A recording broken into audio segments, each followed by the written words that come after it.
गुरुदेवजी. संत सानिध्य, गुरुजनांचं सानिध्य आणि एक पॉझिटिव्ह व्ह्यूज मध्ये आपण नेहमी राहावं, हिच्यासाठी आपली मानसिकता, आपले विचार आणि आपली ओढ ही तशी असावी. म्हणून वारंवार आपण हे जे छोटे छोटे कार्यक्रम लहान मुलांवर तसेच आपल्यावरती संस्कार व्हावेत, की जी ऋषी परंपरेचा देश आहे, संत जनांचा देश आहे आणि गुरु परंपरेचा आपला देश आहे, तर याच्यातून एक आज्ञाधारत्व, एकाग्रता, समर्पित भाव आणि सेवा हे जे लुप्त होत चाललेले गुण आहेत ते कुठंतरी बाहेर पडावेत आणि त्याला चालना मिळून एक सदविचार बाहेर पडावा, यासाठी छोटे छोटे प्रोग्राम. एक छोटासा अनुभव मी माझा सांगतो आणि आपण या मार्गदर्शनाला सुरुवात करूया.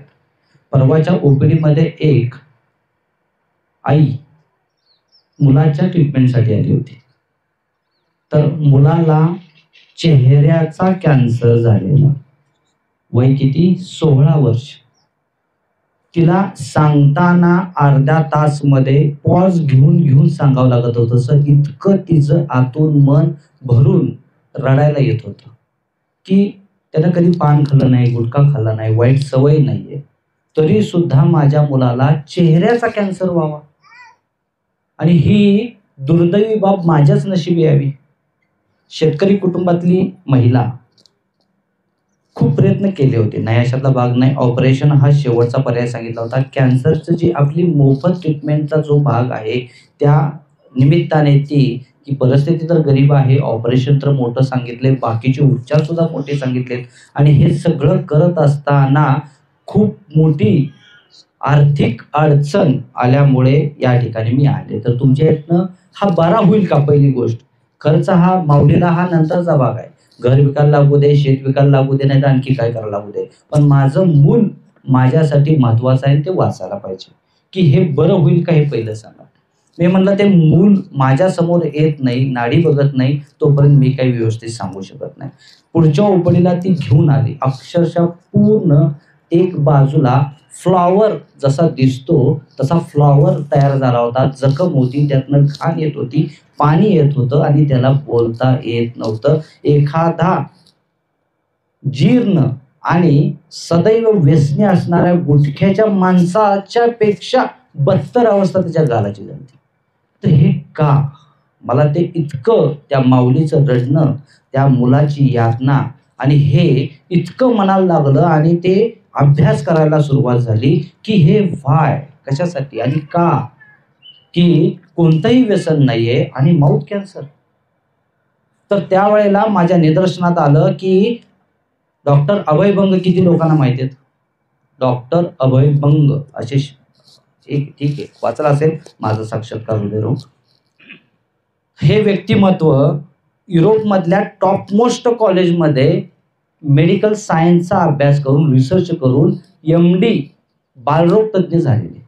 ज्या वेळेला ते भारतात आले, भारतात आल्यानंतर त्यांना विमानतळातनं बाहेर पडल्यानंतर एका ठिकाणी सत्कारासाठी बोलवलं होतं. त्या सत्कारामध्ये सगळ्या मॉबमध्ये एक मूल असं दिसलं की ते हातापायाच्या काड्या झाले.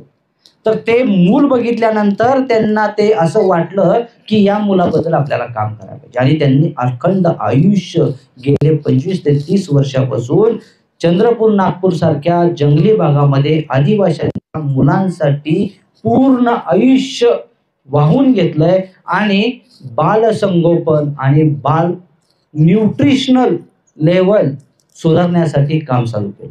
त्यांच्या निदर्शनास असं आलं की गरीबातल्या गरीब मनुष्य असू दे, नाही तर श्रीमंत मधला श्रीमंत मनुष्य असू दे, त्याच्या मुलगा सुद्धा वेल न्यूट्रिट म्हणजे पूर्णपणे पोषित नाही.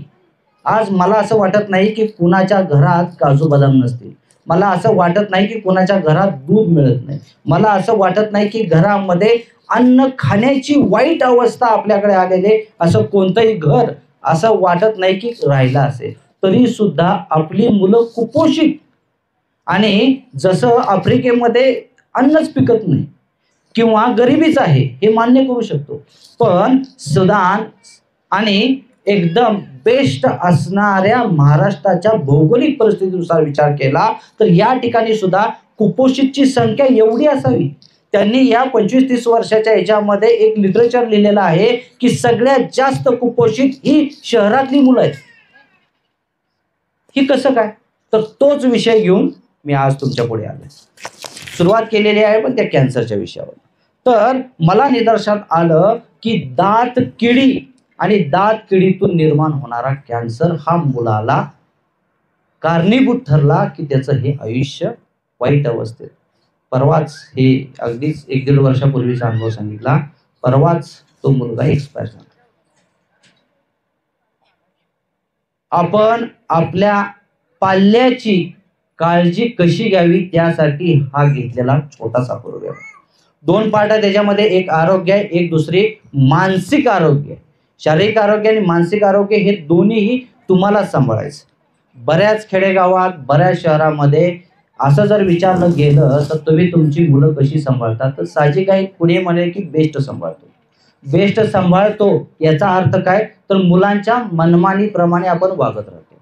मुलाला जे हवं आहे ते देत राहतो. साहजिक आहे. जे बरेचसे लोक आहेत की त्यांच्या बालपणी वाईट अवस्थेमध्ये परिस्थितीमधून मात करून मोठे झाले, तर ती परिस्थिती माझ्या बाळाला येऊ नये म्हणून चल चॉकलेट पाहिजे चॉकलेट खा, आईस्क्रीम पाहिजे आईस्क्रीम खा, आणखी काय पाहिजे चल. त्यांचे सगळे बाल हट्ट पुरवून त्यांना वाढवत आहेत निश्चितपणे. आणि त्याच्यामध्ये दुमत नाहीये. बाल हट्ट, राज हट्ट हे जे काही 4 हट्ट आहेत वेगवेगळ्या प्रकारची, आपल्या शास्त्रात सुद्धा त्यांना पुरवण्याचे एक विधी आहे की बाल हट्ट कसा पुरवावा, राज हट्ट कसा पुरवावा, स्त्री हट्ट कसा पुरवावा आणि वृद्धांचा किंवा आपल्यातले जे आप्तेष्ट लोक आहेत त्यांचा हट्ट कसा पुरवावा. या शास्त्राचं पठन नसल्यामुळे आणि आयुर्वेद संस्कृतीचा अभ्यास पूर्णपणे पुढे न जाता फक्त आपल्याला एवढंच माहीत झालेलं आहे, अमावस्याला नारळ फोडवायचा, चतुर्थीला देवापुढे जायचं, पाय पडायचं, हार तुरे घालायचे आणि तिथून बाहेर पडायचं. पण वेदांतामध्ये वैज्ञानिक ज्ञान जे आरोग्यासाठी सांगितलंय, वैज्ञानिक ज्ञान जे आपल्या मानसिक विकासासाठी सांगितलंय, वैज्ञानिक ज्ञान जे अंतर्बाह्य ऊर्जित होण्यासाठी सांगितलंय, ते कुठे गेले? ते ज्ञान आपल्याला नको. आपल्याला अंधश्रद्धेमध्ये डुबायला वेळ आहे, त्या मार्गामध्ये जायला वेळ आहे. अनेक गोष्टींमध्ये आपण किती अडकलोय आणि या अडकलेल्या गोष्टींमध्ये न कळत आपण आपलं पालकत्व विसरलोय का, हे सगळ्यांनीच बघण्याची गरज आहे. तर असा मुलगा परत प्रत्येकाच्या घरी तयार होऊ नये यासाठी काय करणं गरजेचं आहे, त्यासाठी हे छोटंसं लेक्चर आहे. टोटल तसं बघितलं तर 198 तासाचं हे आरोग्यावरचं बालरोगवरचं लेक्चर आहे. त्यातला अर्ध्या तासात मी तुम्हाला सांगतोय, फक्त सारांश सांगणार आहे. परंतु माझा मनसुबा असा आहे की वारंवार आपण पालक मीटिंग घेऊन एकमेकाची उन्हं काढून त्याच्यात न जाण्यापेक्षा त्यापेक्षा की टीचरांनी मुलांच्या बाबतीत काय जबाबदारी पाळल्या पाहिजेत, पालकांनी आपल्या पाल्याच्या बाबतीत काय जबाबदाऱ्या पाळल्या पाहिजेत आणि पाल्याला व्यवस्थित मार्गामध्ये ट्रॅकमध्ये आणण्यासाठी काय केलं पाहिजे. दुसरं उदाहरण, एक हडंगळे डॉक्टर म्हणून मिरजेमध्ये एक सायकॅट्रिस्ट आहे. त्या सायकॅट्रिस्टमध्ये मला एक लेक्चर देण्यासाठी, आयुर्वेदिक लेक्चर देण्यासाठी बोलवलं होतं. तर त्यांच्या इथं ॲडमिट होणारी 87 मुलं होती. त्या 87 मुलांमध्ये 10 वर्षापेक्षा कमी वय असणारी 4 मुलं होती. ही ॲडमिट का झाली विचारलं मी त्यांना की हे सायकी कशी काय तुम्ही ठरवली. तर त्यांच्या आई वडिलांनी हा मोबाईल ॲडिक्ट आहे, मोबाईल नाही दिला तर जे हातात मिळेल ते भिरगवून मारतो, इतकी वाईट अवस्थेमध्ये तो चिडतो, हायपर होतो. तर त्याला करायचं काय, करंट तर देऊ शकत नाही, मोठ्या लोकांप्रमाणे ट्रीटमेंट तर करू शकत नाही, तर मग काय करायचं, याच्यातनं बाहेर कसं करायचं. तर यासाठी प्रयोगशील असणारे डॉक्टर हळिंगळे डॉक्टर यांनी काही सिस्टीम्स पाडलेले आहेत की या मुलांना यातनं बाहेर कसं काढता येईल. त्याच्यामुळे ॲडिक्शन फक्त व्यसनाचं नाहीये, ॲडिक्शन वस्तूचं आणि सुविधेचं सुद्धा आहे. आणि ह्या ॲडिक्शनला आपण जबाबदार आहोत का, हे बघणार कोण, सांगणार कोण. आज प्रत्येक माणसाला माझं ऐकावं असं मनसुबा आहे. त्याच्यामध्ये आजी आजोबा सांगत असतील त्यांच्या नॉलेजनुसार, तर आई वडीलच त्यांचे ऐकत नाही, तर मुलगा काय म्हणतो, हे आजी तुला काय करायचंय.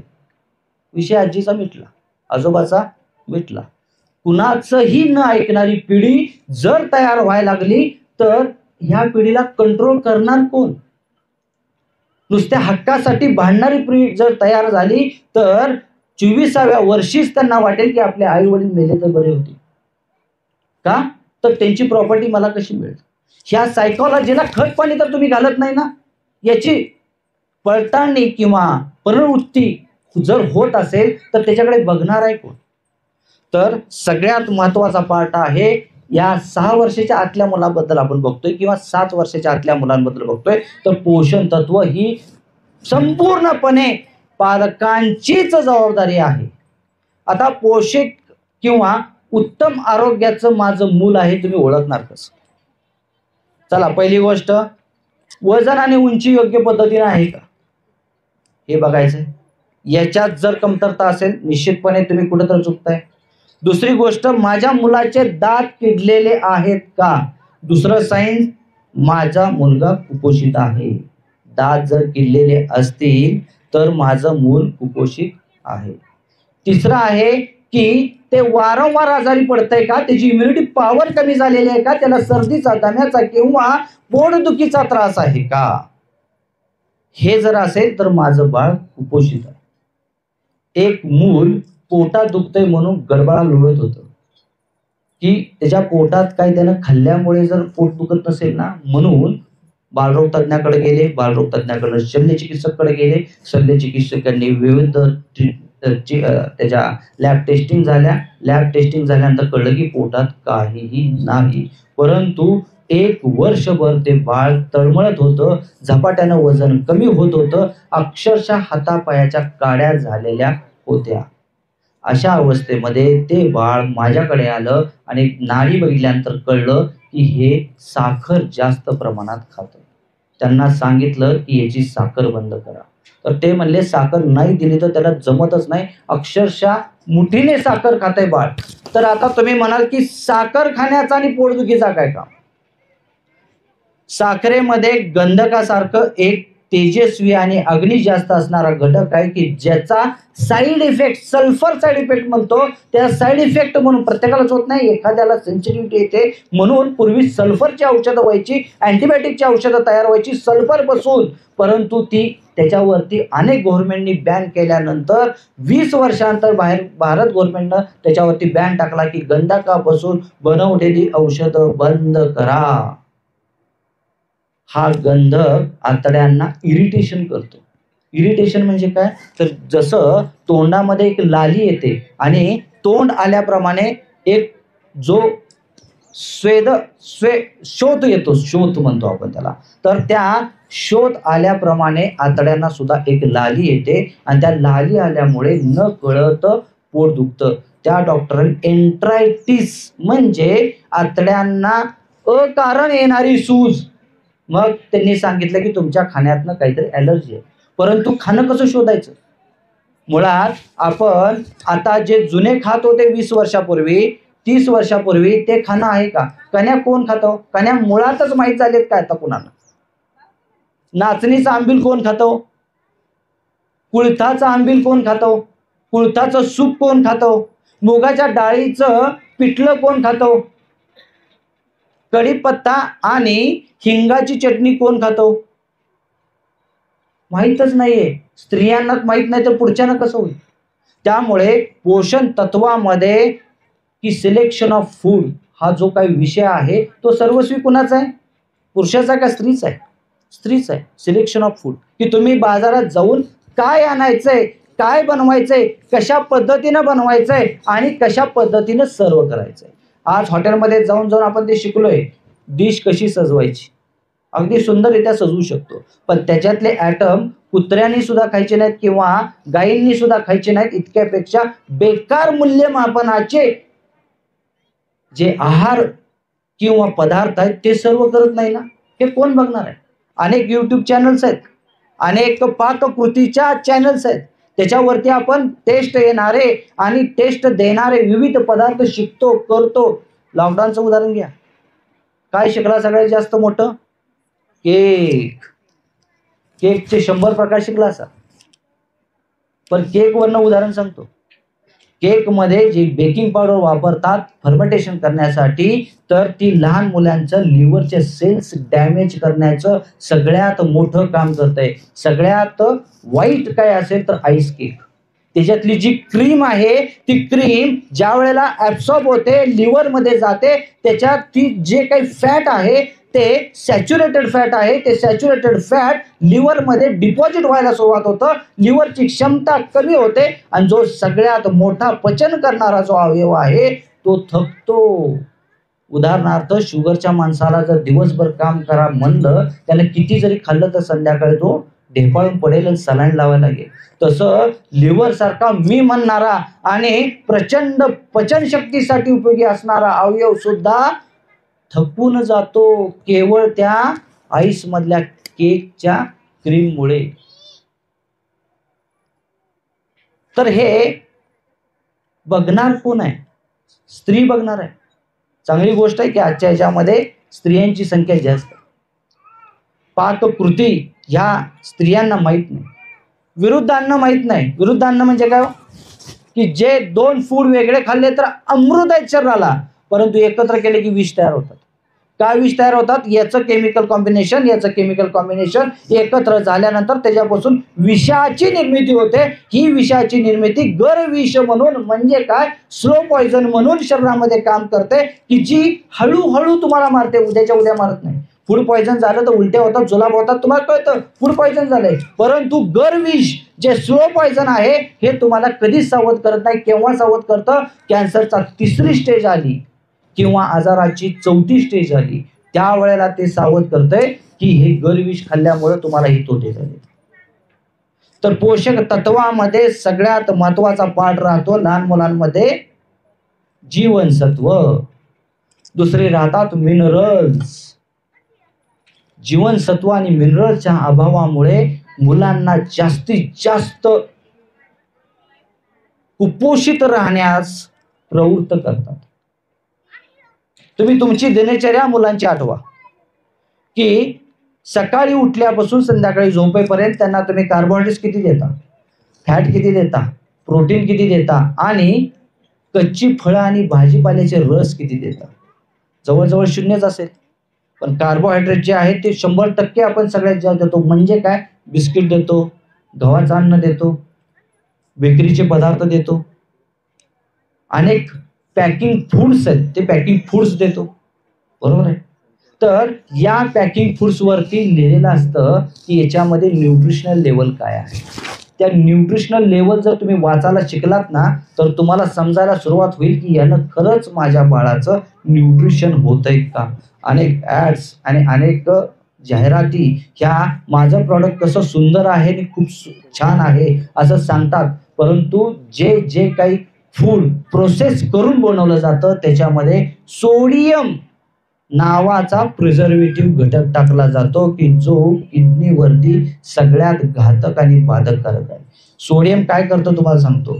जे तुम्ही तेल खाता त्या तेलाला पचनच होऊ देत नाही. पचन न झाल्यामुळे ते डिपॉझिशन वाढतं. त्याच्यामुळे कित्येक मुलांचं तेल अंगी न लागल्यामुळे वजन झपाट्यानं कमी होतं किंवा झपाट्यानं वाढतं. एकतर मुलं एकदम कृश दिसतात, नाही तर एकदम गलेलट्ट दिसतात. मध्यम मुलं दिसतच नाहीत.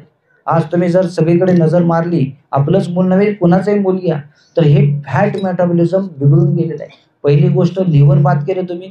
दुसरी गोष्ट फॅट मेटाबॉलिझम. ह्या सोडियम जे प्रोसेस्ड फूड्स आहेत की जे चिप्स असतील, कुरकुरे असतील किंवा कोणतंही असेल, तर याच्यामध्ये जो सोडियम नावाचा घटक आहे हा डायरेक्ट किडनीवरती बाधक करतो. आणि तुम्हाला जर पाल्याला सांभाळायचं असेल तर 2 सेंटरला आवर्जून महिन्यात एक व्हिजिट द्या जाऊ. एक कॅन्सर सेंटरला आणि एक किडनीच्या सेंटरला.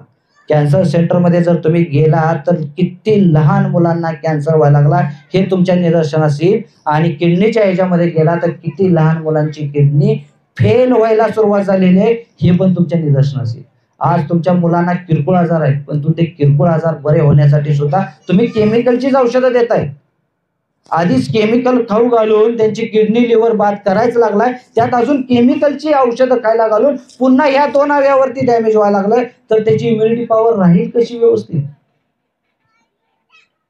तर ह्या सगळ्यात महत्वाच्या पार्ट राहतात की सोडियम. पहिला पार्ट सांगितला काय? बेकिंग पावडर ही जी घातक आहे. दुसरी सांगितली सोडियम. तिसरा आहे फॅट. खूप चांगल्या प्रतीचं आम्ही तेल खातो. हात वर करा. खूप चांगल्या प्रतीचं आम्ही तेल खातो असे म्हणणारे हात वर करा. याचा अर्थ सगळेच चांगलं तेल खातो आपण, बरोबर आहे. कुणी वाईट तेल खातं का? वाईट तेल म्हणजे माहित नाही, चांगलं तेल माहित नाही. त्यामुळे जे खातो ते चांगलंच आहे म्हणायला पाहिजे, वाईट कसं म्हणणार. रिफाईंड तेल आपण खातो, जे बाजारात मिळतं ते खातो. मग सूर्यफूल तेल असेल, करडी तेल असेल, हा सगळ्या जगाला भेडसावणारा हा प्रश्न आहे की तेल जगातलं चांगलं कोणतं. कोण म्हणेल कच्च्या गाडीचं तेल चांगलं आहे, कोण म्हणेल अमक्या अमक्या कंपनीचं तेल चांगलं आहे, कोण म्हणेल ऑलिव्ह ऑइल चांगलं आहे, कोण म्हणेल माशाच्या लिव्हरचं तेल चांगलं आहे, कोण म्हणेल जवस तेल चांगलं आहे, मोहरी तेल चांगलं आहे, तीळ तेल चांगलं आहे. चांगलं काय याचा कुणी अभ्यास केला आहे का? की माझ्यासाठी, माझ्या कुटुंबासाठी आणि माझ्या पाल्यासाठी तेल कोणतं चांगलं आहे. तेल का म्हणलो तर भारत तेलाशिवाय राहू शकत नाही. बिना तेलाची भाजी खाणारी हात वर करा. हात वर नाही म्हणजे प्रत्येकजण तेलकट खातो. तर हे जे काही तेल आहे तर तेलाचा चॉईस काय असावा. चला आपण बेकरी पदार्थ खाल्ला असं गृहीत धरूया. कोणताही बेकरी पदार्थ खाल्ल्याला जो आहे त्याच्यामध्ये तळलेले पदार्थ 99% असतात. कोणताही पदार्थ घ्या बेकरीमधला किंवा कोणत्याही पाकिटातला पदार्थ घ्या तर तो काय आहे, प्रत्येक पदार्थ तळलेला आहे. तो त्या तळतात कशात, तर त्यांनी लिहिलेलं असतं की व्हेजिटेबल एडिबल मार्केट असणारं तेल. तुम्हाला माहित नाही की ते तेल कोणतं वापरलंय. तर तुमच्या माहितीसाठी सांगतो, बेकरीमध्ये 2च तेल वापरले जातात. एक आहे पाम तेल आणि दुसरा आहे पाम तेल. ही 2च प्रकारची तेल वापरतात. याच्या 2 प्रकारापेक्षा का वापरतात तर डीप फ्राय करायला लागतो त्यांना आणि एकच तेल खूप वापरायला लागतं. जसा वडेवाला की त्याला आज सकाळी लावलेलं तेल उद्या सकाळपर्यंत पुरवायचं असतं म्हणून त्याच त्याच त्याच त्याच त्याच तेलामध्ये तो तळतो. त्यामुळे ज्या स्त्रीला तेलाचा अभ्यास आहे ती खऱ्या अर्थाने अन्नपूर्णा. पूर्वी पाया पडल्यानंतर अखंड ज्योतिर्भव आशीर्वाद द्यायचे, अन्नपूर्णा भव असा आशीर्वाद द्यायचे. काय द्यायचे माहितीये का तुम्हाला? ज्योतिर्भव माहितीये का? ऐकायचं बंद झालं का तर हा आशीर्वादच कधी ऐकलेला नाही. अगदी 80 वर्षाची जरी लेडी झाली तर तिच्या आधी 50 वर्ष हा आशीर्वाद बंद झाला. का बंद झाला ते सांगतो. अखंड ज्योतिर्भव याचा अर्थ आहे की सदैव ज्योती पेटवणारी तू राहू. ज्योती म्हणजे काय? आरती पेटवावी. ज्योती याचा अर्थ अग्नी आणि स्त्रीचा कुठे संबंध येतो? अग्नी आणि स्त्रीचा स्वयंपाकापाशी संबंध येतो. मग सदैव ती स्वयंपाक करत राहावी असा आशीर्वाद द्यायचा. तर त्याचा आशीर्वादाचा अर्थ असा होता की जे कोणी घरात जेवण तुमच्या हस्ते करणार आहेत, पाहुणे असतील, घरातले असतील, आप्तेष्ट असतील, इवन संत सद्गुरू